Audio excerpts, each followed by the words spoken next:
They say the river is freezing, but nothing is colder than your child's eyes when she wants you gone. That cold doesn't sting your skin. It cuts straight through your heart. I felt it on the morning of my 74th birthday when I was supposed to be celebrating life. Instead, I was pushed toward death. The boat glided smooth across the water, the sky a clear blue canvas. Charlotte sat close, talking about little things. Daniel steered with that polished smile of his, the kind that sells houses and hides intentions. There was champagne on ice, 2 crystal glasses shining in the sun. For me, only a plastic cup. Strange, but I swallowed the thought, like I had swallowed so many uneasy feelings before. Then he pointed. "Look, a heron." His voice was casual, playful even. I turned, expecting wings, expecting grace above the waves. What I got was 2 hands, firm and sudden on my back. I didn't scream. I counted. 1, 2, 3. The world tilted, and the water rose to meet me, cold. A slap across the chest, sharp enough to steal my breath. The river closed over my head, a wall of silence pressing in on all sides. For a moment, I was 12 again, thrown in by my father to learn how to swim, lungs burning, body thrashing, heart pounding. Back then, I trusted his rope tied to my waist. This time, there was no rope. Only betrayal. I kicked hard, forcing myself to the surface. Air tore into my chest, ragged and desperate. The boat was already pulling away, its wake spreading wide, erasing me from their sight. I caught a glimpse. Charlotte at the stern, her face pale, her lips pressed into a line she wouldn't break. No wave, no cry, no rescue. Just the cold, emptiness of a daughter who had chosen money over blood. My eyes dropped to my wrist. The old waterproof watch my father had given me decades ago ticked steady under the water's glare. 11:23. That number burned itself into my memory. If the watch was still working, so was I. They thought 74 meant weakness. They thought calm water meant the perfect accident. They thought distance meant no witness. What they forgot was who I was. A woman carved by rivers. A guide who had spent her life reading currents, fighting storms, surviving what others feared. The first wave splashed across my face, salty with my own tears. I blinked, straightened my body, and chose. Chose not to sink. Chose not to give them the ending they wanted. This isn't just a story about water. It's about betrayal so sharp it steals your breath, and willpower strong enough to take it back. If you're listening anywhere in the world, leave a comment and subscribe, because some truths must be told, no matter how painful they sound. Some stories need to reach ears that believe family means safety, because sometimes family is the current that tries to drag you under. The boat's engine roared in the distance, fading, shrinking until it was only an echo. I was alone, a small body in a vast stretch of water. But alone doesn't mean defeated. Every stroke I had ever taken, every lesson my father had drilled into me, came back in that instant. I didn't scream. I counted. 1 breath. 1 plan. 1 chance, and I was going to use it. Play it again. I didn't scream. I counted. My name is Eleanor Marie Waters, but no one says all that. I'm Ellie. I was born in a wooden shack near the canyon rim, a place where the river breathes against the sand, and the wind carries salt and silt like a story. My mother never left. The room where I came into the world.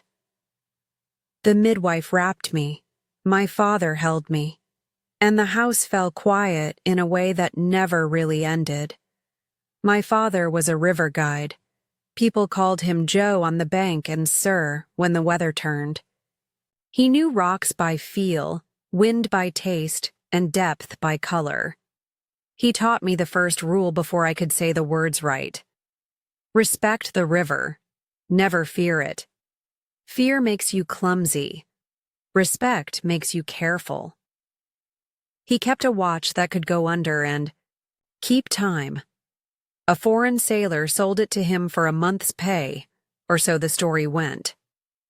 If the watch can breathe down there, he said, tapping its face, then we can remember to breathe up here. When he wasn't home, I put my ear to it and listened to the tiny heartbeat. It felt like a promise. Years later, that watch would sit on my wrist while the river tried to take me. It ticked then, it ticks now. Tucson was small. The river was not. Men left before sunup with nets and hooks. Women kept the town going, mending, cooking, minding children who weren't always their own. If my father was out, I was with the aunties, though none of them shared blood with me. Patricia taught me knots. Sarah taught me to lay fish flat and clean without waste. Karen taught me to listen before I spoke, and to listen to the water most of all. I learned to swim the way. Other children learned to walk. My father tied a line around my waist the first few times, steady as a dock post. Feel the pull, he'd say. Let the water help. I swallowed my share of the river, cried some. Then I stopped fighting it. I learned the float, the kick, the reach. I learned to turn my head just enough for air. Little by little, the river stopped feeling like a wall and started feeling like a road. Reading water is like reading a face. The shine tells you mood. The ripples tell you temper. Brown means the bottom is moving. Green means depth and quiet. A sudden change in pattern can mean trouble from far away. My father would point with his chin. See that seam? Fish there. Or, hear that? Wind shift. We'd stand still and count, the way he counted in storms. 5 between flash and thunder. Safe for now. When I was older, he let me steer along the gentle bends. Hands light. Eyes far. The boat hums a different note when the current deepens. The oar bites different when the tide turns. I kept lists in my head, where the current braided, where drift stacked after big rain, where the river saved you if. You aimed just right. It felt like learning a language without letters. People thought I was brave. I wasn't. I was trained. Respect first, then practice, then trust the practice. The river rewards that. It also punishes pride. I saw proud men tip their boats by pushing past what the water allowed. I saw quiet men slide home in storms because they lowered their voice and listened. At night, I'd lie awake and hear the river in the boards of the house. It thumped soft under my pillow like the watch. I would think about my mother. I would think about my father's back, strong at the oars. I would think about the day I'd be old enough to go without a rope. I believed the water was the only thing I had to watch for. I thought water was the danger. I was wrong. When I turned 18, I said it out loud on the dock. I'm not a helper anymore. I'm a guide. The men laughed like gulls. Not angry, just sure I would change my mind. A woman could mend nets, pack lunches, sell the morning's catch. But row a boat at dawn and bring it home heavy? That was a joke to them. I didn't argue. I bought an old skiff with the money my father saved for my school. Patricia pressed the tin can into my hands and said, "Use it well." I patched the hull with resin. I sanded the oarlocks smooth. I sharpened hooks until they flashed like teeth. I tied a rope to my belt that first day out, my own superstition, and pushed off in the dark while the town still slept. The river felt like it knew me. Not soft, not kind, just honest. I aimed for a seam my father used to point at with his chin. The water changed color there from dull green to that deeper shade that means wait. I cast the net the way he taught me. Slow coil, clean throw, let it breathe. I counted. 1, 2, 3. The line jumped. By noon, the boat rode low.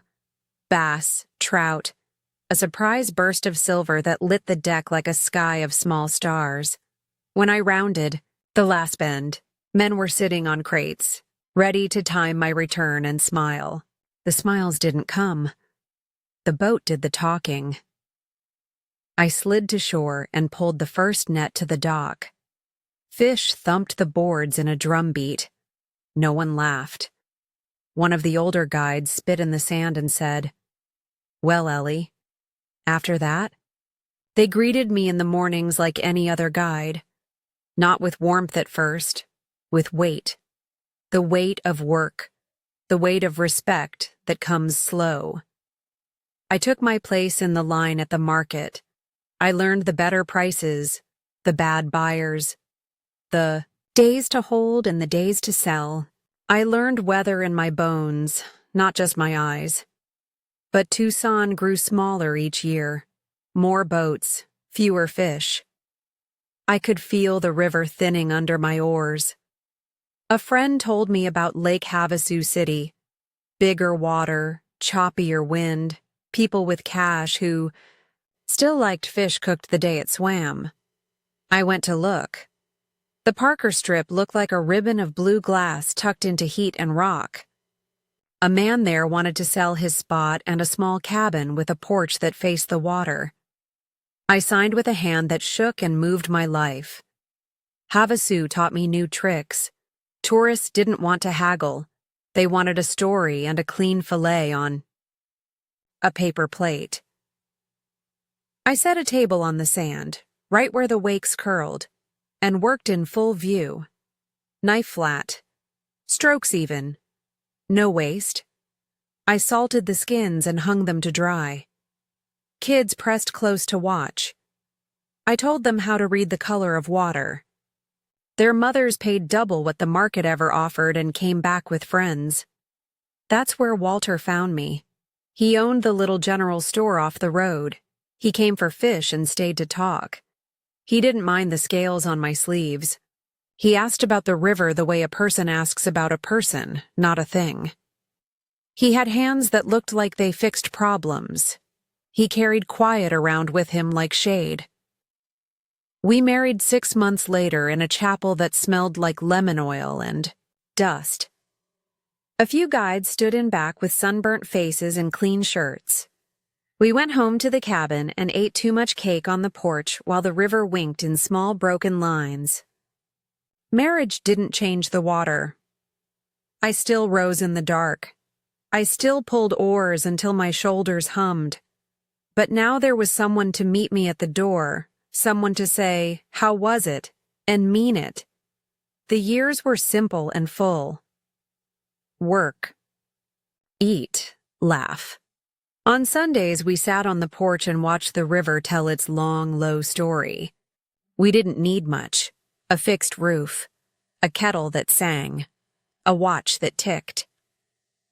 I was not rich, but I felt rich. The cabin stood like a small truth on the bank. Earned. Kept. Loved. I thought I had found my steady current. I thought I could ride it to old age with a man who treated me like I was not a strange thing for the water, but part of it. Then the river took again. The cough started in late winter, a dry scrape in Walter's chest that wouldn't leave.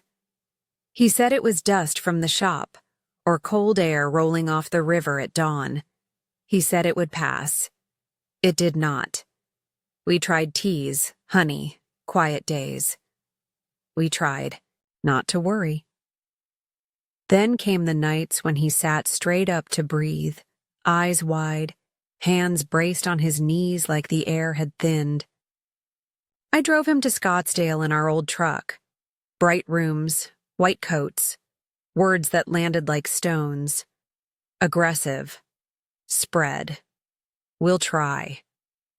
I listened for the thing I needed. He'll be fine. And never heard it.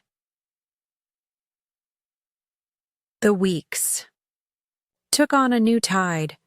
Appointments, pills with names too long to say, soup that cooled while I waited for him to swallow. I learned how to hold a body that had always held me. I learned how to count breaths without showing I was counting. He still asked about the river. He still asked, "How was it?" When I came back from a short morning on the water, I lied when I needed to. Calm, I would say. Gentle. He nodded like that helped. The morning he didn't wake, I was already up, boiling water for tea. The kettle sang. The watch on. My wrist ticked steady. I carried the cup to the bedroom and knew before I set it down. There is a quiet that has no other kind. I touched his hand, and it was not his anymore. I was 50. Charlotte was 13. The house felt too big and too small at once. People came with casseroles and soft voices. They stayed for an hour and left their sorries on the table with the empty plates. At night, the river sounded louder, like it was knocking to be let in. We kept going. There isn't much choice in that. I guided more than I should have, because bills do not grieve. I left Charlotte with a neighbor on school mornings. She did her homework at the kitchen table with a neat stack of sharpened pencils. She lined up numbers the way I line up hooks, clean, exact, no waste. She liked order. She liked ledgers. When I tried to bring her down to the water, she stood at the edge and watched her shoes. "Not today, Mom," she'd say. "I'll help in the house." I taught her to mend a net anyway. She learned because she learns whatever is in front of her. But her eyes went bright at the store, not the shore. She could count change faster than the machines. She liked the click of the drawer, the neat rows of bills, the feeling that everything added up. By the time she finished high school, she was already taking the early bus to Scottsdale for classes in business. I packed her lunches like she was still small. She laughed and kept the lunches anyway. She came home late with the city in her voice. Offices, deadlines, floors that shine like water but don't move under your feet. I worked until my body said, no. The aches stacked up like driftwood. My hands woke me at night, numb to the wrist. One morning at 60, I stood on the porch and the oars in the corner looked heavier than they had any right to be. I sold the boat to a younger guide with good shoulders and good manners. I cleaned the cabin like a ceremony, oiling the wood, folding the nets, putting the knife in its last place. Retirement is a word that sounds soft and isn't. The first week I woke before light out of habit and had nowhere to go, so I went to the porch. The river was still there, doing what it does, pretending not to miss me. I learned new routes, kettle to mug, mug to chair, chair to horizon. The cabin became my world, a small one, but true. The porch told me the weather. The watch told me the time. The river told me I was not done knowing things. People still knocked. Young guides asked, "Tomorrow?" and "West Bend or Flats?" I'd squint at the line where sky meets water and give them what I could. Neighbors left oranges. Kids brought school flyers for me to read. I had enough. More than enough some days. The sun slid across the floorboards and I let it. Charlotte visited on Sundays when she could. She wore the city around her like a jacket she hadn't learned to take off. She talked about audits, bosses, promotions that were almost. She hugged me tight at the door and kept glancing at the clock. I told her to stay for dinner. Sometimes she did. Sometimes she said, "Next time, Mom," and I watched her taillights thread back toward the highway. I thought that would be the shape of the rest of my years. A narrow life, but my own. Morning light. A clean kitchen. A chair that fit my back. The river telling me a story I already knew. Then something shifted. Not the water. The people. The world at my door started smiling, with salesman teeth. Daniel arrived like a sales flyer tucked under the door. He smiled when I opened it, already halfway inside. Pressed shirt, cologne that tried too hard, a voice like a soft rug, eyes like glass, clear, hard, no give. Charlotte glowed when she said his name. "He's in real estate," she told me, like that meant he understood homes, not just houses. He listened when she spoke. He agreed when she paused. He nodded like a man who collects yeses. He stood on my porch and looked past me. Not at me. Past me. Over my shoulder at the river. The slope. The angle of the light. He was measuring, not visiting. "Lovely place," he said. "How many square feet?" "Enough," I said.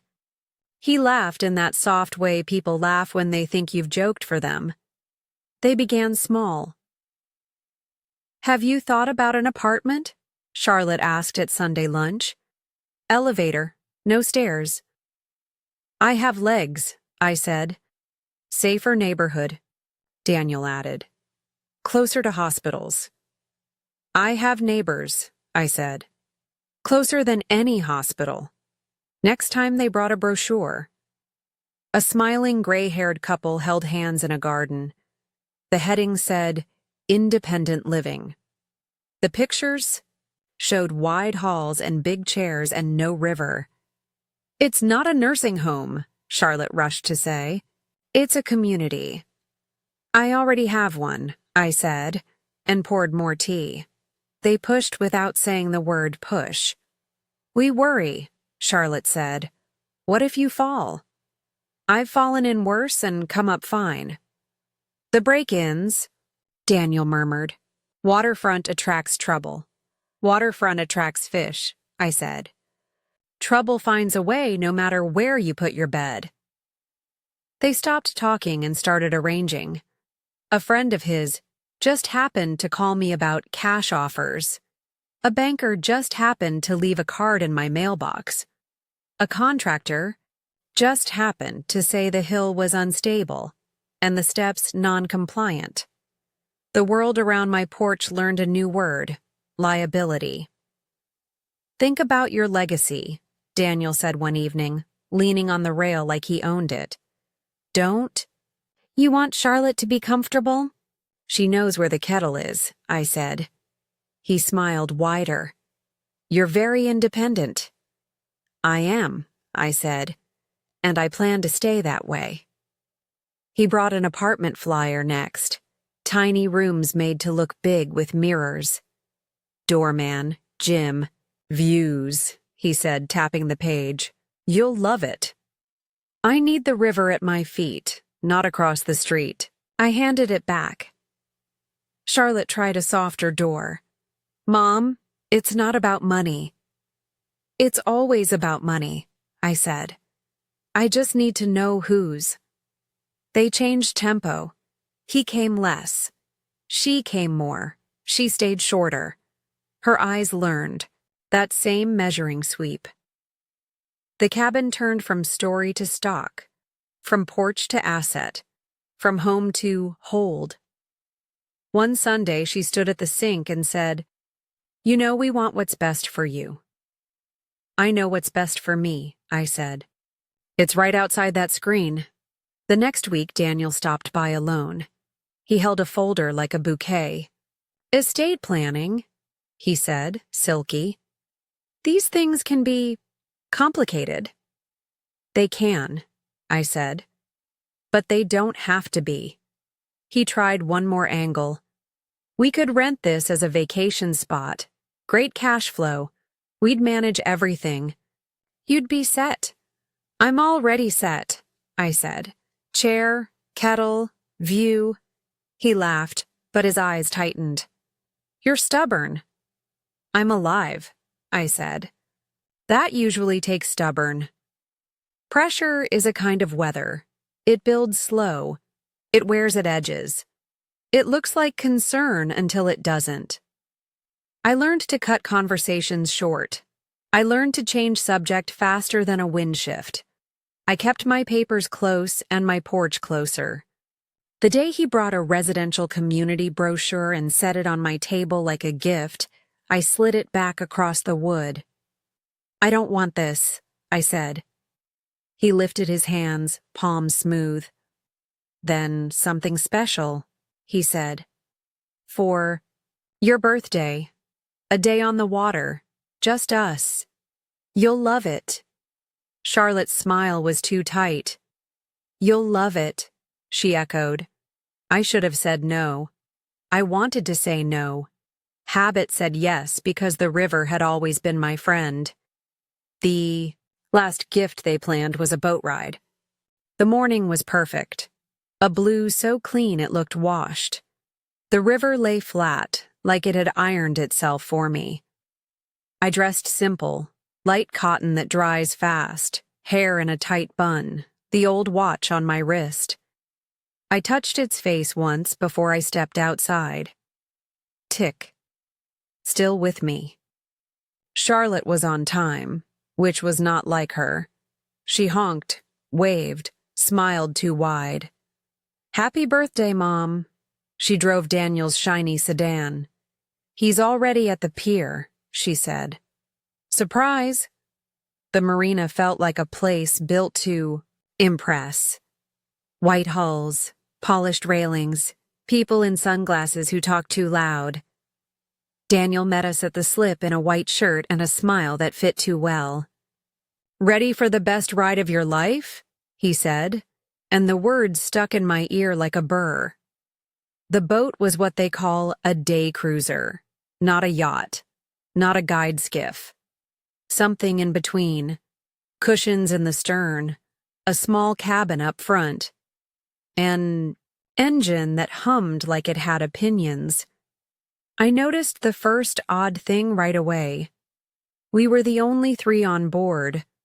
For a birthday ride, that felt thin. I noticed the second thing when I sat. A bottle of champagne on ice, 2 crystal glasses. Beside it, only 2. No life jackets in sight. On any legal boat, they show. They're hard to miss on purpose. Here, nothing. I told myself not to start a fight with shadows. It was my birthday. The water was calm. I took the bow seat and let the spray cool my face. For a while, it felt almost good. Daniel kept a steady hand on the wheel. Charlotte pointed at the shoreline, at birds, at boats. We passed the harbor, the last dock, the last buoy. We kept going. The buildings blurred into a thin gray line. I could no longer make out windows or roofs, just outline. Daniel cut the engine and let us drift. Water in all directions. No anchor, no reason. Why here? I asked. Best view, he said, eyes on the middle distance. Sometimes we see herons, sometimes dolphins. He said it like a script he had practiced. He stood, took the champagne, and worked the cork with careful hands. It popped and arced and dropped into the water with a small plunk. He poured into the 2 crystal glasses, handed one to Charlotte. Then he pulled a cloudy plastic cup from a side bin and filled that for me. "Broke a glass earlier," he said. "Too fast.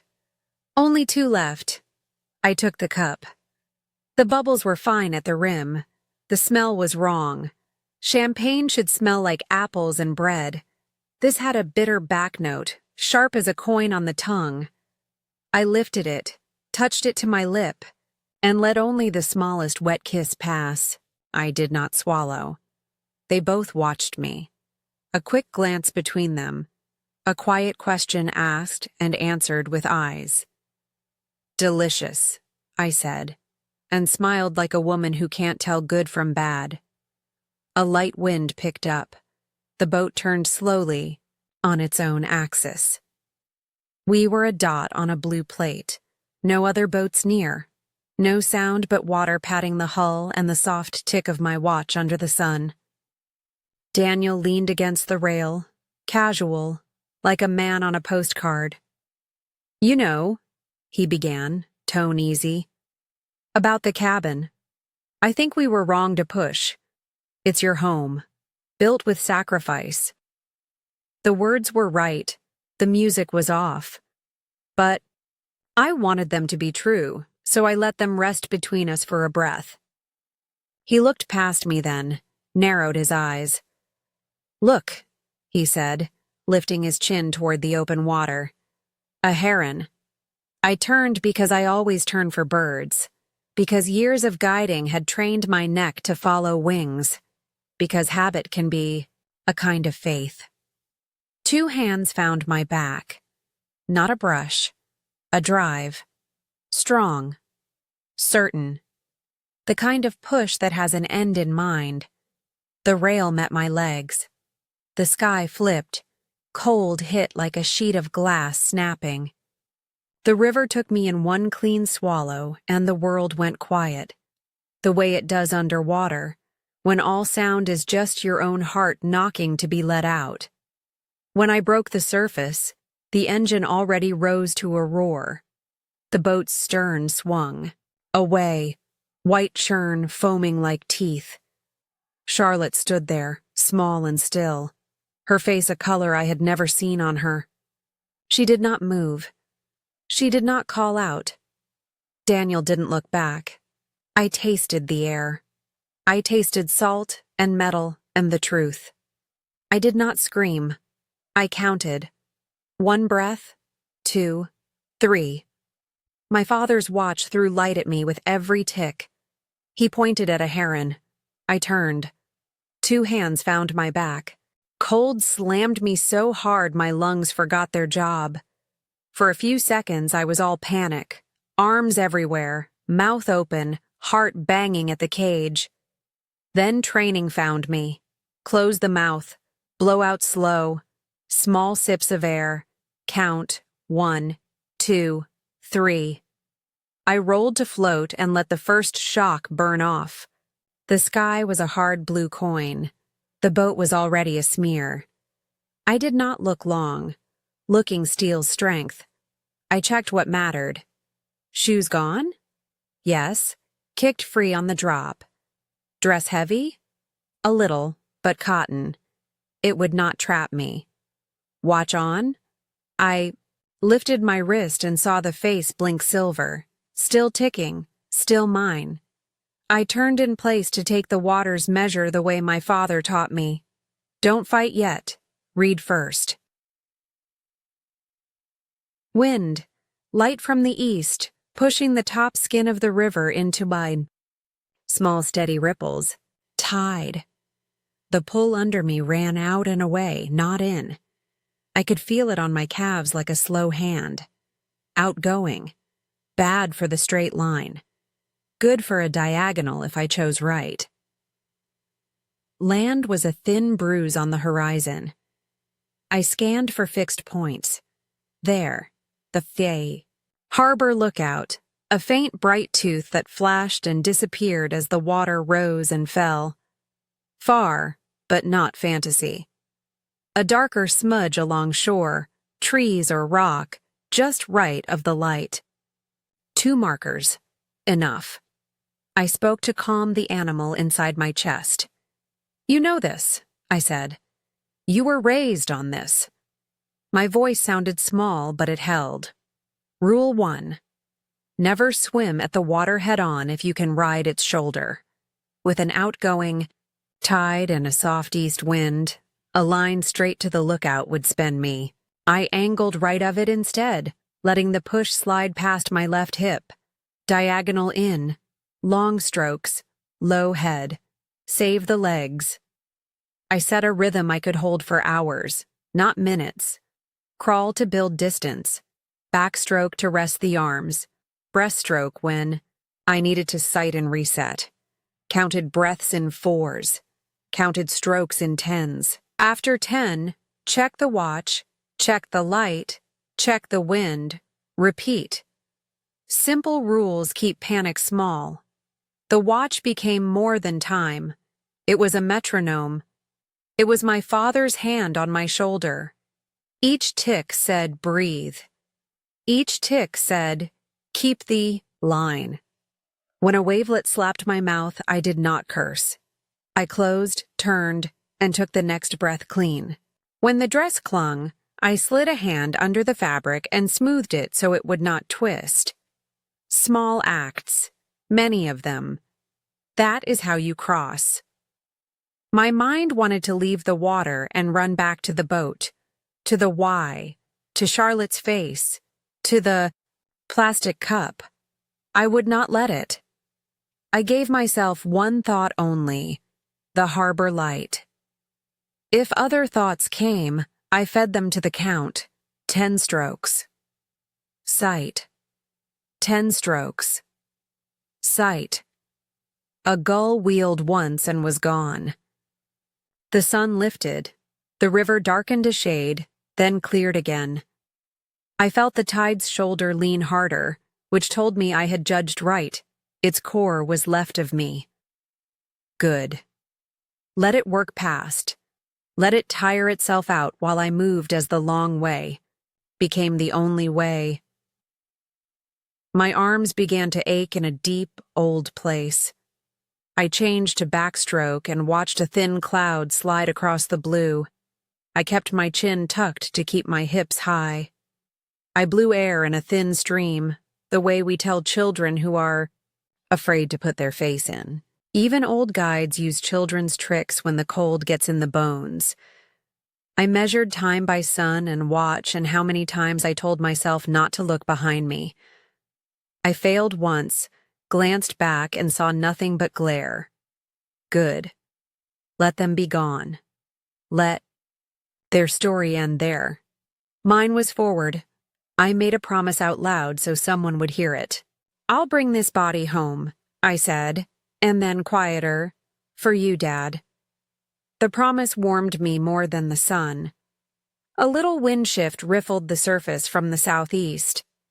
I adjusted my aim a hair, another degree right of the light, still letting the current slide left. The river does not argue if you listen. It tells you where to set your shoulder. Pride is what drowns people. Listening saves them. Every few minutes I took inventory. Fingers still closing? Yes. Toes still kicking? Slower now, but yes. Thoughts still clean? Clean enough. If cramp came, I knew what to do. Float, stretch, breathe, begin again. If fear came, I had the count. I did not pray. Not with words. I worked. Work is its own prayer on the water. The river would not decide. I would.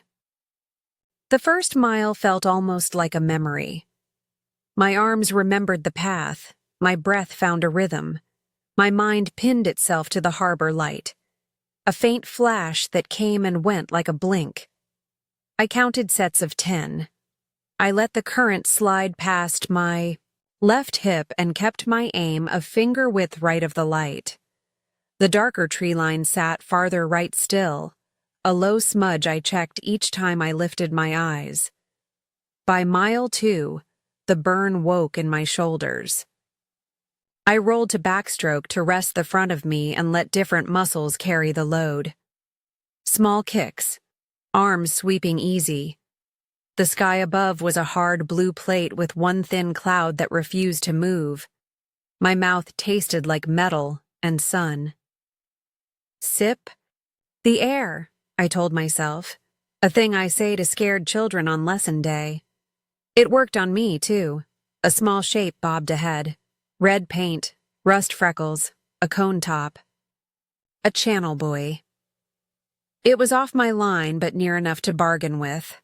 I angled toward it, counting longer sets to get there before the tide leaned me past. When I reached the metal, I wrapped my arms around its warm skin and closed my eyes. The buoy knocked my ribs with each wave. I laughed once, a short sound that felt like a cough. "Hello," I said to the thing, as if it could answer back. There was a maintenance step bolted low. I pressed my chest to it and let my legs float. 10 breaths, 20, 30.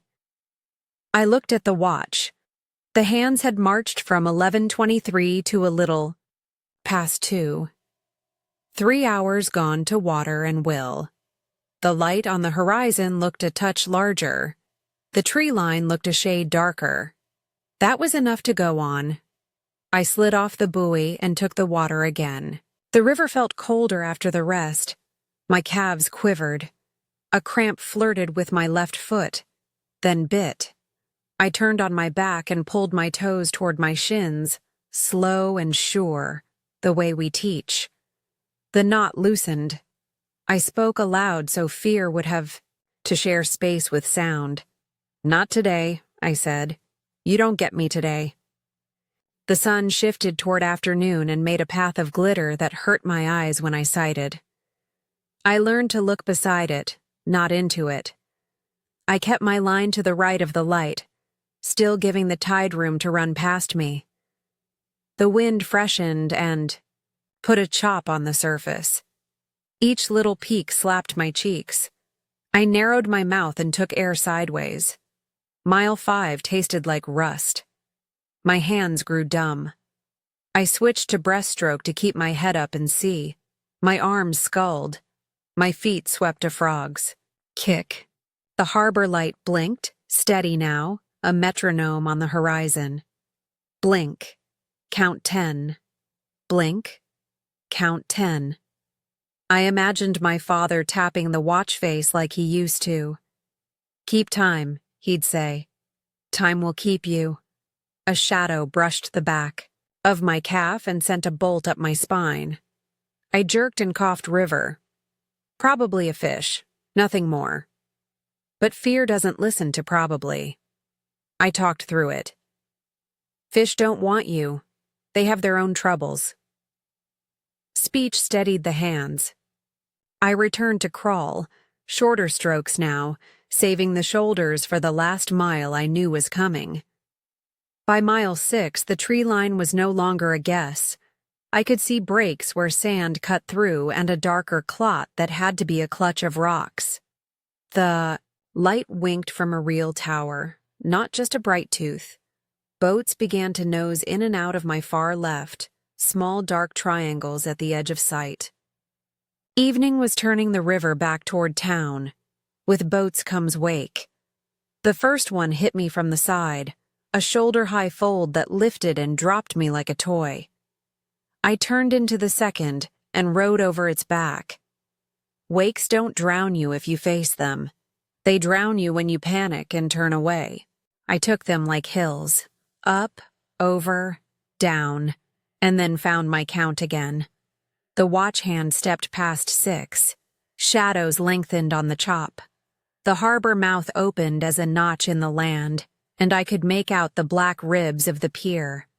The last half-mile stretched like wire. Every stroke cost double. I went to breaststroke for sight. I went to crawl for gain. I went to backstroke when my shoulders felt like fire and glass. 200 yards from the mouth, the current twisted, a stubborn whirl where river meets harbor. It grabbed my thighs and pulled sideways. I widened my kick and crossed it at an angle, letting it slide me a few feet before I set the line again. My chest heaved. My head rang.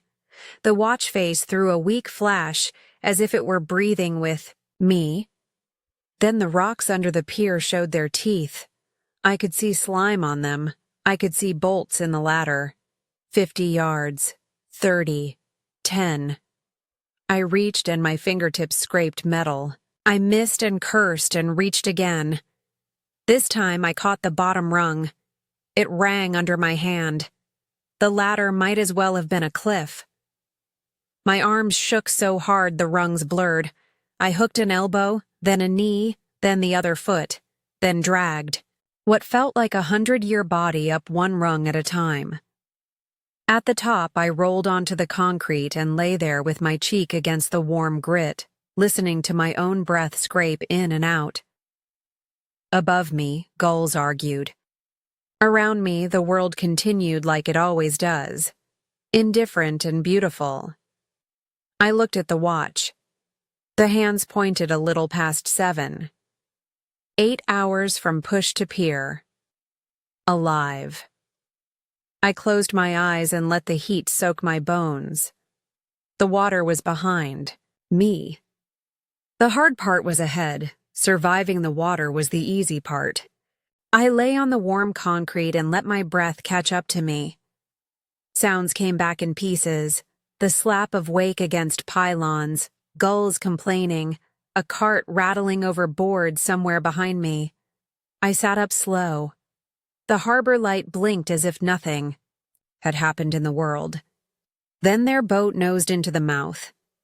Daniel stood at the helm, clean white shirt, clean white smile wiped off. He saw me first. The color left his face like tide leaving flats. His hand froze halfway to the cleat.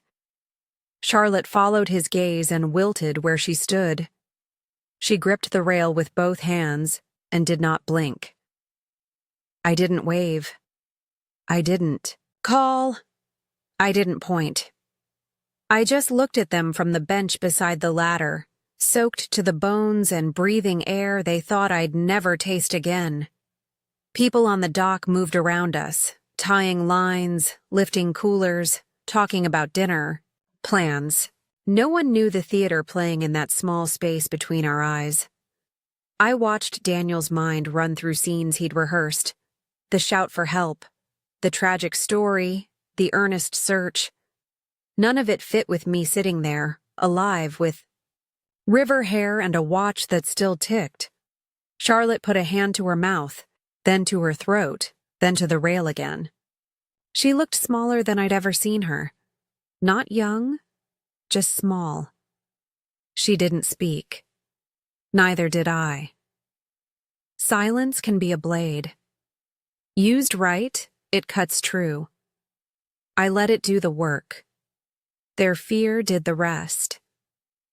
After a long minute that felt like an hour, I stood. My legs trembled. My dress stuck to my knees. I straightened my back so they could see I wasn't bowed, then turned and walked. Not a run, not a stumble. A walk. Each step said the same sentence. I am not gone. I didn't look back. I didn't need to see their faces to know the story they told themselves had snapped. I went to Susan's house because it was the nearest door that knew my name. She opened it before I knocked twice. "Ellie," she said, and her eyes went wide at the sight of me, wet, salt-streaked, older by a decade. She didn't ask for details. She put a towel around my shoulders and a bowl of soup in my hands and sat me by her small fan to warm and dry at the same time. "You can tell me tomorrow," she said. "Tonight you rest. It's a kind of wealth to have a neighbor who knows which day needs talking and which day needs soup." I slept the way bodies sleep after storms, heavy, dreamless, right through the thunder. In the thin light before morning, I woke with my mind already sorting. I laid out my plan the way I lay. Out nets, Orderly, no knots. First, safety. Not the kind with locks, the kind on paper. The deed, the will, the things greedy hands reach for. Second, witnesses and copies, truth that doesn't depend on a single mouth. Third, the cabin documents moved where Daniel's fingers can't find them. Fourth, time, mine, not theirs. I would choose the moment to speak. Revenge visited like a stray dog and sat at my feet. I didn't feed it. Justice is slower. It shows up with a ledger and a pen. My father's watch ticked on my wrist and steadied the part of me that still shook. By sunrise, I had my list and my breath. I washed Susan's bowl, folded the blanket, and thanked her with both hands. She squeezed back like a dock line pulled, snug. People will ask why I didn't walk straight to the police that night, dripping truth all over their clean floors. Maybe I should have. Maybe that would have been easier. But the river taught me something about timing. You don't throw into every shine. You wait for the right seam. I wouldn't go to the police. Not yet. At first light, I walked to Justin's office, the one over the hardware store where the stairs creak like old docks. Justin used to guide with Walter before he went to night school and traded oars for books. He looked up and almost dropped his pen. "Ellie, what happened?" "Later," I said. "I need paper that can't drown." He sat me down, set a glass of water in front of me, and listened. When I finished, he said the word everyone says. "Police." "Not yet," I told him. "First, I want to close the seam they're aiming at." "What seam?" "The cabin." He nodded once. "What do you want it to do when you're gone?" "Teach," I said. "Everything to the River Guides Cooperative. Land, cabin, whatever is mine. Let it belong to the people who keep the river honest." He rolled toward the typewriter he still likes better than a screen. Keys clacked. The watch on my wrist kept time with the sound. He drafted the will plain and clean, no flourishes, then read it back to me. We brought in 2 clerks from the notary next door to watch my hand. They signed. He signed. The notary stamped. The paper felt heavier than paper when he set it in a folder. "I'll file copies," he said. "One with me, one with the clerk, one for you." "Keep mine," I said. "Safer here." When I got back to the cabin, the front door latch sat wrong. I knew that look. A drawer stuck halfway open. A box of old receipts on the floor. Nothing worth quick cash was gone. The search was for deeds, titles, proof. I gathered everything that smelled like ownership. Tax slips, insurance, the old survey map with Walter's notes, and carried the stacks straight back to Justin. He slid them into a safe and wrote their names on a yellow pad in his neat square hand. "Paper doesn't keep people from doing bad things," he said gently. "But it makes the bad things cost them more." 3 days later, they came to my porch as if it were theirs. Daniel in a pressed shirt, Charlotte with eyes that looked like she'd been sleeping on salt. "Mom, thank God you're okay," she said, reaching. I stepped back and left the air between us. Daniel set his voice to warm. "It was a terrible accident, Eleanor. You slipped. My God, we searched for hours. The engine. There was trouble. The river was flat." I said, "The engine was fine. Your hands were on my back." His smile emptied. "You're confused." "I swam 8 hours with a working watch," I said, tapping the face. "Confusion doesn't keep a line that long." He glanced at Charlotte. She stared at the boards. "What are you going to do?" he asked. And there it was. The first honest thing he'd said on my porch? I already did it, I said. I changed my will. The cabin, the land, everything you wanted. None of it comes to you. It goes to the River Guides Cooperative when I die. Kids will learn to read the river from this porch. That will be my legacy. Rage flickered through his face like a shadow under wake. We'll contest. People will say you're not in your right mind. Justin drafted it, I said. He'd enjoy meeting you in court. He also knows what happened on the water. Charlotte finally spoke, voice small. Mom. I held up a hand. Family doesn't push family into the river, not for a view, not for a sail. You don't have to like my choice. You do have to live with it. I opened the door wide, not to invite them in, but to make the next part easy. You're not welcome here anymore, I said, and I was surprised how steady the words came. This house is small. It only holds people who wish me well. For a second I saw the girl who used to count change at our kitchen table, neat stacks, bright eyes. Then Daniel pulled her by the elbow and the picture vanished. He turned at the steps. You'll regret this. I already regret the day we went out on your boat, I said, and shut the door. Inside, the cabin felt bigger. The air moved.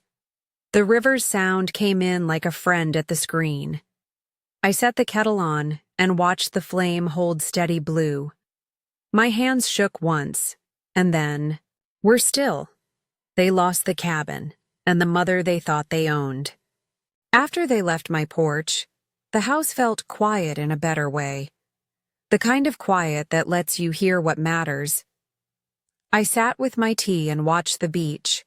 Kids were down there, brave in the way only kids can be, running to the edge and stopping when the water reached their knees. They splashed. They laughed. They did not know what the river knows. I walked down with a towel over my shoulder and my watch on my wrist. I asked a row of mothers if I could show a few things. For free, I said. Just safety. They looked. At each other and then at me, the old guide who somehow always knew when rain would come. They nodded.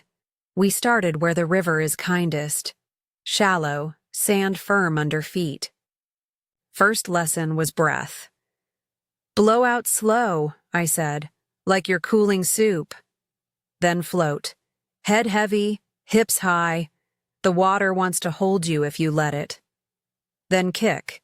Then reach. No one had to be brave. They only had to follow small rules. I said the old lines out loud so they would stick. Respect, not fear. Face the wake. Diagonal, not stubborn. We practiced the buddy rule.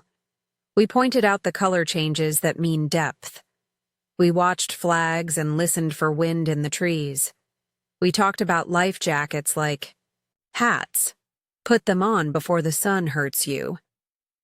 The group grew faster than I expected. 5 kids turned into 12. 12 turned into 20. We met 3 mornings a week when the river rested and the sun was soft. Parents brought thermoses and bandages and once a plate of muffins that disappeared too fast. I brought a coil of rope and an old net to teach knots and tangles and how to stay calm until help comes. Word got around. The River Guides Cooperative heard about the lessons and sent Aaron, their president, to my porch. He stood with his hat in his hands like a boy.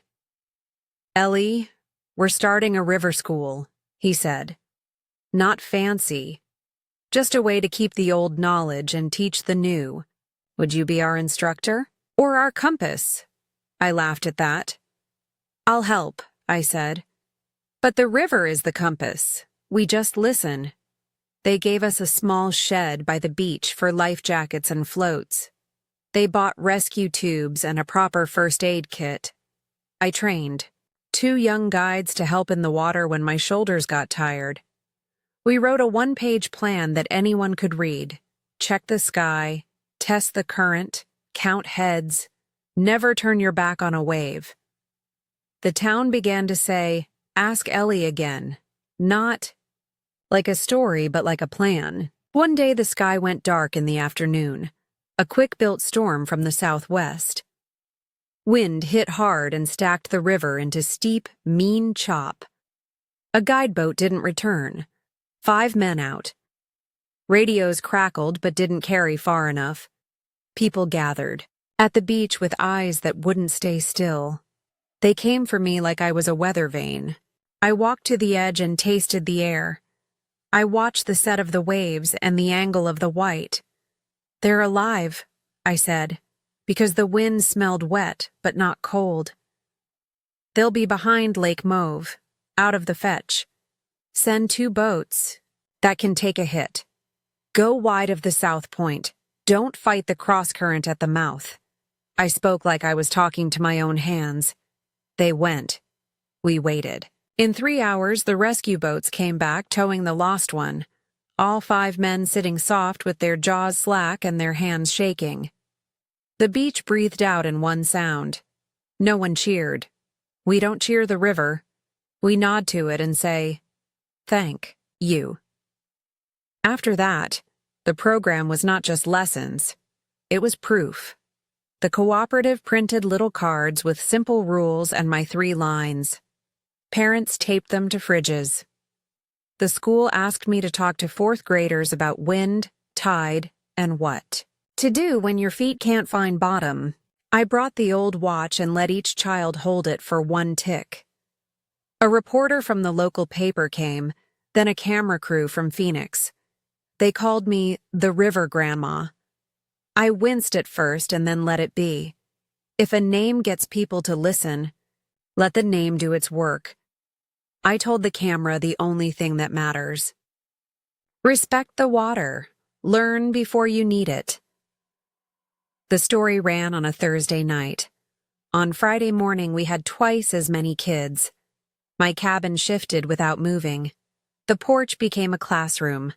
The living room turned into a place for maps when wind drove us off the beach. The yard filled with laughter and wet footprints that dried into pale salt flowers on the boards. I was tired at night, but it was the good kind, the kind you earn. I did not forget what happened on that boat. I did not forgive yet. Forgiveness is slow, like rivers are slow until they're not.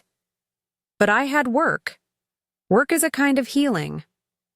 One evening, after lessons, I sat with my feet in the water and watched the harbor light blink. Kids ran up the sand counting aloud, the way I taught them. My watch ticked along, steady as always. I touched its face and felt my father there. I felt Walter. I felt the girl I had been, and the woman I chose to be. The river that almost buried me became my classroom. The letter came on a Tuesday. No return address, just my name in a hand I knew better than my own. I stood at the counter with a knife and a quiet I didn't trust. Inside, 1 sheet, few words. Mom, I don't expect forgiveness. I don't deserve it. I left Daniel. I'm alone now, working, trying to live with what I did. I was weak. I let him decide who I was. That isn't an excuse. I'm sorry. Charlotte. No stories, no blame. Regret without dressing. I read it twice. I put it in the drawer with the watch box and closed the wood on it. For a long time, I did nothing. Some storms you let pass before you set out. Years do their work while you do yours. The lessons grew. The porch turned into a circle of wet towels and maps. The living room held coils of rope and a plastic bin of extra jackets. People stopped saying Ellie's cabin and started saying the porch, like a place that belonged to more than one body. Children learned to blow bubbles and count strokes. Young guides learn to read a sky without asking their phones. My watch kept time for all of us. One evening, an old car crunched the gravel and shut off. I didn't look up right away. Steps came up the path. A pause. Then a voice I had not heard since the pier. Mom. Charlotte stood there with gray in her hair and a cane in her hand she didn't try to hide. The city had fallen off her shoulders. What was left was a tired woman who had learned to carry herself without anyone's plan. "Can I sit?" she asked. I nodded to the other chair. We watched the river as if it could translate. For a long time, neither of us spoke. The water did the talking, small ripples, soft wind, the light breathing of evening. "I'm sorry," she said finally. "No excuses." "I know," I said. My voice surprised me. How it didn't break, how it didn't bite. Forgiveness didn't rush in. It came like a slow tide, testing the rocks. We didn't rewind. We couldn't. There is no going back to a shore that washed away. We let a new current find its line. She came on Thursdays at first, sat in the back during lessons, handed out towels, picked up trash the wind tried to keep.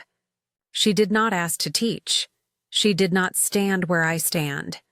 She stacked jackets by size and tied good knots and brought cut fruit in a cold bowl. Little things, done steady. Sometimes we talked. Sometimes we watched the harbor light blink and said nothing worth writing down. She told me small pieces of the years in the city. I told her about kids who learned to float that week. Once, she took the watch from my wrist and held it to her ear for a single tick, the way I used to. She didn't cry. Neither did I. On a hot afternoon, I walked to town for ice. Outside the grocery, a man turned quick when he saw me. Daniel. Older, thinner, still wrapped in a shirt that tried too hard. A young woman clung to his arm. For a moment, his face opened the way it had at the harbor. Shock first, then fear, then the math of a mind that needs the lie more than air. He pulled the woman away so fast she stumbled. They hurried down the sidewalk like a storm was behind them. I didn't follow with my eyes. Some things you don't chase, some rivers you let run out of you. The project kept growing past my hands. The cooperative built a small shed into a real room with shelves and a whiteboard. The porch became a meeting place when wind turned the beach mean. We held potlucks under strings of cheap lights that made everyone look warm. The yard filled, with games and stories and the kind of laughter that knocks against windows and leaves them cleaner. People brought their own pieces and left them here. A photo of a grandfather in a guideboat, a chart with hand-drawn currents, a jar of old lures. The cabin became a little museum without anyone calling it that. A life doesn't have to be big to hold a lot. It just has to be open. Some nights I lie awake and listen to the watch. I hear my father in that tick. I hear Walter. I hear myself, younger and stubborn, counting strokes in bad water. I hear children on the beach counting with me now, their voices rising and falling like a chant. One evening, Charlotte set 2 cups on the rail and watched the sun lower until the light turned the river to hammered copper. "I don't want to pretend," she said. "I just want to keep showing up." "That's all there is," I said. Showing up. We didn't hug. We didn't say we were healed. We let the tide touch our feet, and then our ankles, and then our knees, until we understood we could stand in it. If you're listening anywhere in the world, tell me where you're watching from, and what family means to you.